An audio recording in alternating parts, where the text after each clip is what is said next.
My name is Geoffrey Cann, and I'm an author, speaker, and trainer on digital for the oil and gas industry. You can find my book, Bits, Bytes, and Barrels, at any online book retailer such as Amazon. Or you can follow me on Twitter at Geoffrey Cann, subscribe to my weekly newsletter through my website, or listen to my weekly podcast called Digital Oil and Gas, which is available everywhere. Did you know that 2 long-running debates in oil and gas have finally come to an end? It's true. There is now a general consensus that climate change is somehow linked to the burning of fossil fuels. And 2, the resources industries can really benefit from digital innovation to lower their costs and boost their productivity. Now, these 2 evident truths are linked to a third phenomenon. Capital markets now decisively favor digital companies over energy companies. I know, it's hard to take in. But for oil and gas to win back capital's love, and oil and gas needs a lot of capital, it must convert its business as quickly as possible to zero emissions, and it has to really accelerate its adoption of digital innovation. And we as a society, we need a strong, well-run oil and gas industry because after all, we need fertilizers, plastics, paints, pantyhose, toothpaste, and hundreds of other products.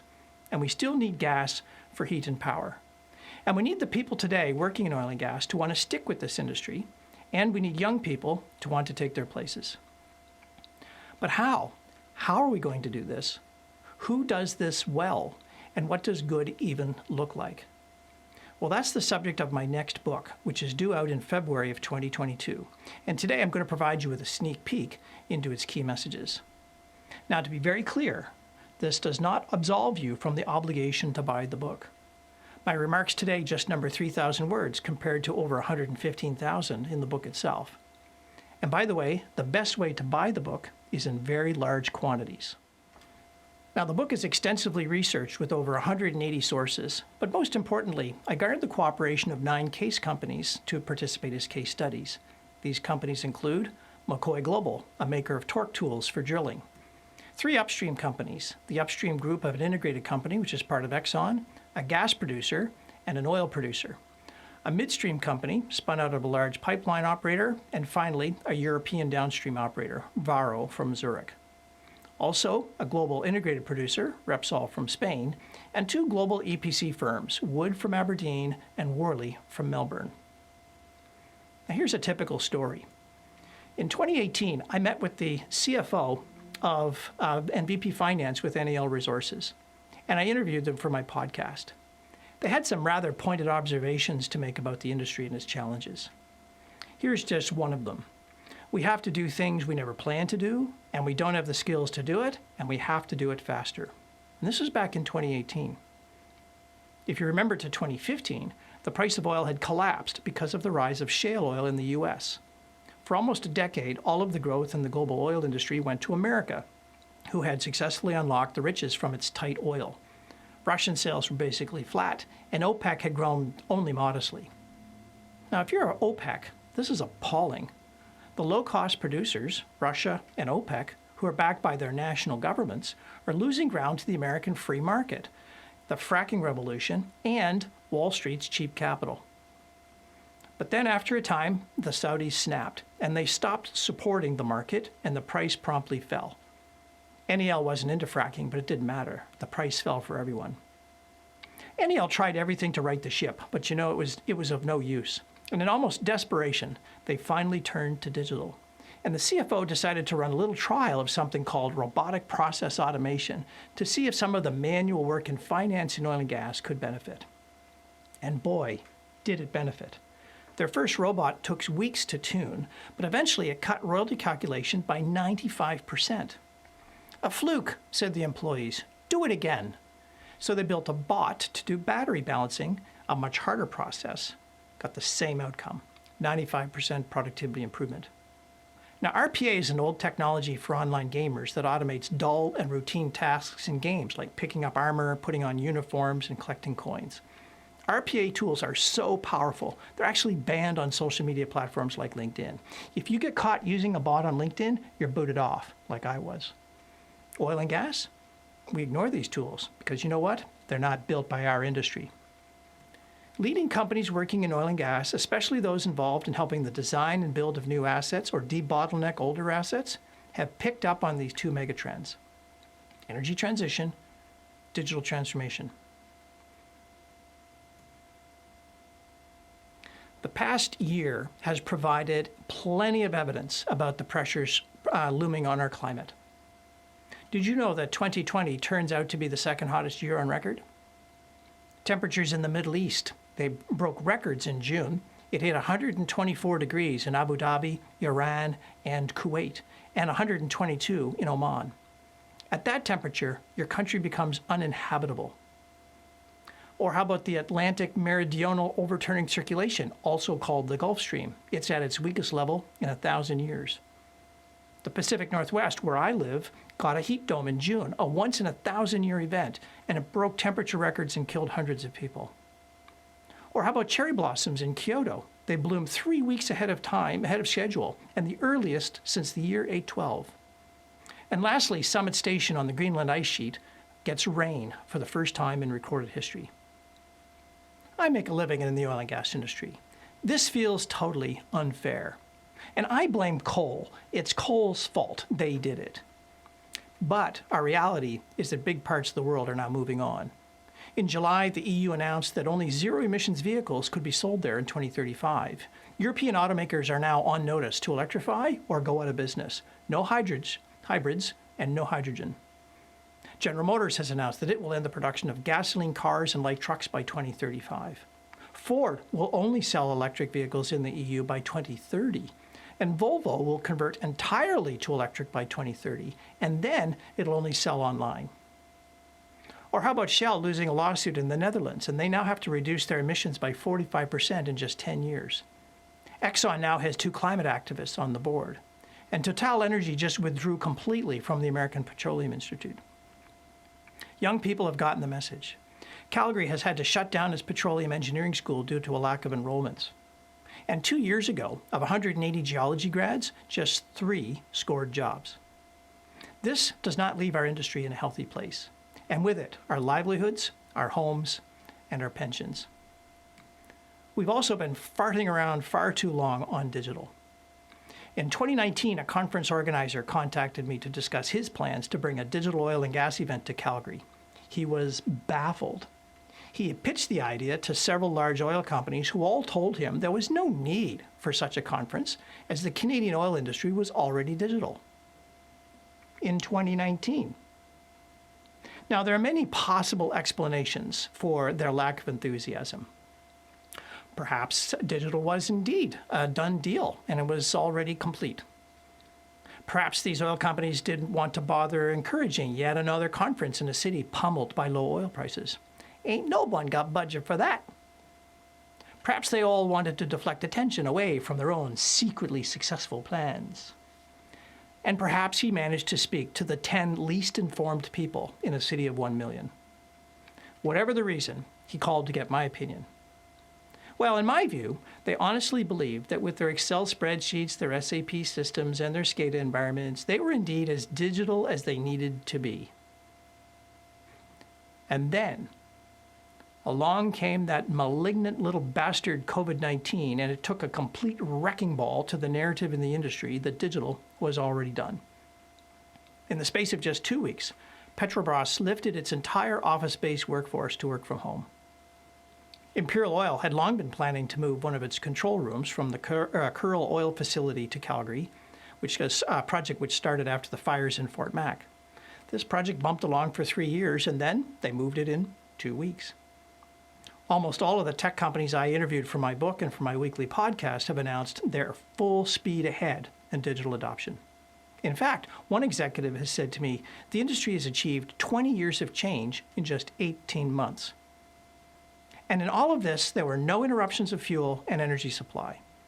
Now, in part, this was due to a reduction in economic activity, which led to a surplus of standby capacity, but it was also due to the fact that the industry had invested extensively in digital capability that was latent and standby. Microsoft Teams, for just one example. It was there, it just wasn't used. Teams has helped the industry avoid a ton of unnecessary travel, which is part of our emissions problem. And now, capital market pressures are making it painfully difficult to raise money for fossil fuel projects. Apple is now valued at $2.5 trillion and had a 2020 EBITDA margin of just $111 billion, or only 4%. Sinopec is valued at $800 billion, a quarter of that, but has an EBITDA of $184 billion, or 30%. Royal Dutch Shell, market cap of $154 billion, EBITDA of 53 billion, or 34%. Markets are clearly ignoring these immediate financial outcomes like revenue and EBITDA. And this isn't just an energy market issue. Tesla is now worth more than the next 5 auto companies combined. Capital again. I believe that there is a digital sweet spot, an optimal use of new technology from digital transformation that simultaneously helps the industry improve its capital markets attractiveness and assists with energy transition. Let me show you where you can find it. To find the digital sweet spot, you first have to come to grips with the 2 governing laws in the digital world. So the first one is called Moore's Law. Now, many of you are thinking already about Roger Moore, vodka martinis and misogyny. Well, you'd be wrong. Moore's Law was coined by Gordon Moore, who is the CEO of Intel. Moore's Law holds that over time, some things show an exponential rate of change. Now, that can be capability going up, or productivity rising, or maybe costs going down. We've all been schooled recently on Moore's Law because of COVID's exponential growth rate.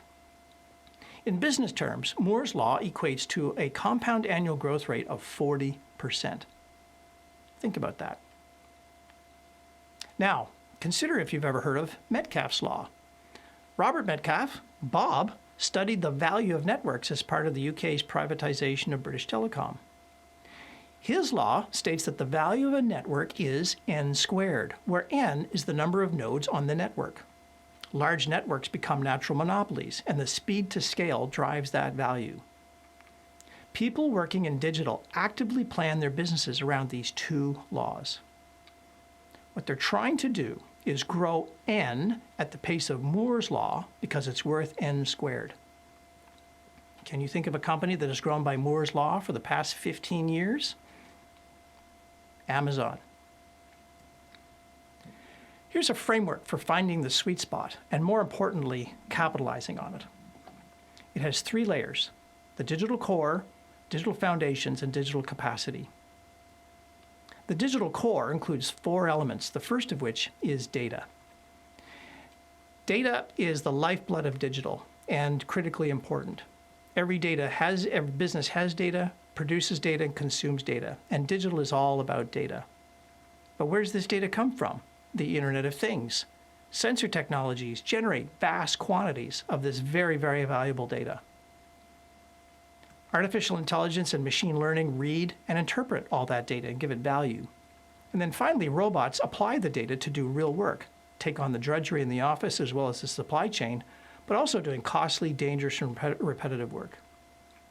These 4 key elements are where every company, every team, every unit create their signature way of working by combining and reconfiguring around these 4 elements. This is where the opportunity to capitalize on Moore and Metcalfe sits. This is the digital sweet spot. Now, the digital core rests on a second layer. It's called the digital foundations. The foundations are kind of like digital table stakes. If you don't have them, you're not even in the game. First amongst these is cloud computing. Cloud computing stores the data, hosts all the artificial intelligence and machine learning engines and robots, and it enables new disruptive business models, which is a way in how you exploit Metcalfe's Law. Below the cloud is blockchain. Blockchain is what gives us trust over the data, the sensors, and the bots. And then finally, our enterprise systems become digital, and they provide things like cyber protection and network access and platforms. With the digital core in place and the digital foundations underneath, you can do digital. You can even buy digital. But you need to be digital, and that means working differently. Being digital is the hard part. The third layer at the top is the digital capacity layer. It means adopting agile methods to augment and in many cases replace waterfall business practices common to oil and gas. It means embedding into work the kinds of game techniques that make work irresistible and even mildly addictive. And finally, digital capacity is about people, new skills, change management, talent models, and different governance. This is the model: digital core, digital foundations, and digital capacity. Let me tell you a story about finding the sweet spot. McCoy Global sells torque tools for drilling applications. The tools are pretty high tech already. They generate lots of data, but the data isn't captured, and if it is, it was only captured by the customer. Selling expensive tools to a capital-constrained industry these days is, well, a tough sell. And the tools take a long time to learn, which is a real problem in an industry struggling to attract young people, and with us old guys retiring. McCoy started a 2-year program to transform the tool to a subscription asset that feeds data directly back to McCoy to help the client use the tool. They harvest the data from the tools to a specially designed cloud environment for operations, and customers subscribe to get access to the data. The tools are becoming nodes on a network that generate data. They have found their own digital sweet spot, and they're converting themselves from metal bashers to bit merchants, from hardware to services. When I was a kid, I used to love watching Bugs Bunny cartoons. One of my favorite bits involved a comically large keg of gunpowder jammed into the trousers of Elmer Fudd or Yosemite Sam, and behind it trailed this ridiculous length of gunpowder on the ground.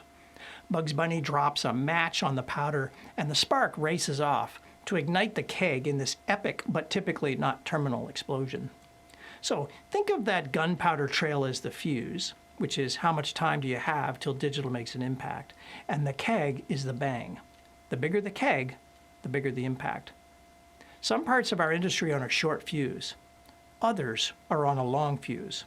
Here's what drives the fuse. First, how mature is the technology? More mature, short fuse. Can the new technology integrate with existing businesses? Does it fit easily? Short fuse. Are there lots of people who know how to deploy this technology? Short fuse. Is the technology easy to adapt? Short fuse. The bang varies too. If the balance sheet is impacted, the bang is really big. But if it is the income statement, the bang can often be just quite a bit smaller. Does the technology create a new business model? McCoy is changing the business model for assets in the industry. Could this new business model take over the world? Could it strand some assets?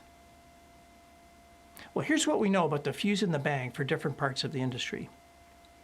The bang is big and the fuse is short, where the industry turns its capital over quickly. First, technology suppliers and services, specifically in overhead departments like finance and HR. Next, turnarounds and capital execution. McCoy was a technology company and are now turning themselves into a services company. Next, surprisingly, is retailing. Now, you wouldn't think fuel retailing would change quickly, but this is being caused by new battery vehicles. I was an advisor to the International Energy Agency on their landmark study on digital and energy. And back in 2017, one oil company was already signaling that the retail business model was permanently broken. If you can deliver fuel to the car, you don't need a retail station. And if your car is a battery, you don't even need fuel. And if you use Uber, you don't even need a car. And if your car is a robot, the robot is going to decide where to get fuel. Now, the fuse is a lot longer when we get down into these heavy assets that run 24/7, that have very, very tight outage windows and are expensive to change. Frankly, the big isn't really that big. Now, remember from the framework that if you want to be digital, you need to help people embrace change. Here's a quote from the EVP of one of the case companies. 20% of your people are enthusiasts, 60% are compliers, 10 will dig in and resist, but 10 will actively obstruct change. The case companies are devoting an enormous amount of energy to helping their people embrace change. They are actively moving their people through 7 stages of digital adoption. The first stage is unaware. The majority of people working in oil and gas are simply unaware of digital's impact on the industry. They don't go to conferences. The managers don't discuss it. It's not a show on Netflix. Ignorance is a kind of bliss. The first action, therefore, is education, and not just to a handful of professionals at HQ, everyone. The key is to do this cost effectively for what is effectively hundreds of thousands of people. After unaware comes doubt. As one digital program director told me, everyone is at first a doubter, regardless of how much they've been educated. They still need to be convinced. This takes show and tells, lunch and learns, field trips, and lots of communication. 20% of your employees will never get beyond doubt. You're going to need to think about how you're going to deal with your doubters. The next stage is curious. The curious will seek out additional information, examples, courses, and briefings. Those most likely to become curious are either paranoid or their businesses are in trouble. We're doing the same thing over and over again. It's not going to create a different outcome. They know they need to do something different, or at least differently. Some of the curious will turn into experimenters. They'll gather up their courage and they'll agree to run some trials. This is a tricky stage because if the experiments don't work, they might slip back to doubters. Successful experiments breed the next stage, believers. Believers no longer actively resist, and they will comply with your expectations. They may not move to the next stage, and that's probably okay, but it's not ideal. Some believers will become advocates. They'll say positive things about digital, unprovoked. They'll encourage others to experiment. They won't block your digital efforts. But advocates cannot go too far out of their lane to convince others to follow, and they're often not destined to lead. Peer pressure is going to keep them in line. And organizationally, they typically don't have enough power to drive change. This is the culture of heavy industry. The next stage, though, the final stage, is the champion. The champion leads initiatives and change efforts, actively mobilizes resources, goes out of the way to engage the organization. The key to a successful digital journey, therefore, going through these stages: boost awareness, manage your doubters, nurture the curious, support the experimenters, find the advocates among the believers, and turn them into your local champions. This, of course, brings us to the playbook, the set of moves that seem to work over and over, that work at speed. Some are what companies have to do, others are what change champions have to do. Here are the 5 key steps that companies have to do. Number 1, lead from the top. This is not a bottom-up game. All of the case companies set up some kind of steering group reporting directly to the CEO to drive their agenda. Number 2, state the vision. People need something to believe in. Our industry is at a tricky stage. Number 3, create accountability. A fast way to move doubters to curious is to make them accountable for some digital effort. Number 4, fuel it with people and money. Digital is not a hobby and it's not tourism. It needs resourcing. And then finally, stay the course. Digital is going to be a long game thanks to Moore and Metcalf. And what about those who are tasked with leading change? Let's say you're the change champion. What should you do? Well, number 1, lock in your sponsorship and your support. You're going to need it. Number 2, frame the narrative. You got to make this vision real for people. Tell them a story about it. Number 3, boost education. All your effort to bring change is going to fail if it falls on unplowed or stale ground. Number 4, build your advocates. The advocates are going to be your change team. Number 5, tune up the performance metrics. Make it very real for people. And number 6, communicate the results. You're going to spend hours and hours just talking about the results so you move people from doubt to curious. You cannot over-communicate. Let me share with you the North River story. In 2020, North River Midstream came into being as a carve-out from Enbridge, and it consisted of a number of fairly ancient gas plants, gathering lines, and other similar assets. The new digital leader, Jay, arrived at the new office, opened the door, looked around. No routers, no cabling, no computers. He had to use his own phone as a hotspot so his small team could get any kind of computer service. The deal, as it turned out, didn't include any computer systems. That included the SCADA systems that ran the plants. No telecom towers, no telecom services, nothing. North River Midstream decided to build a complete cloud-based business, including all the plant SCADA systems.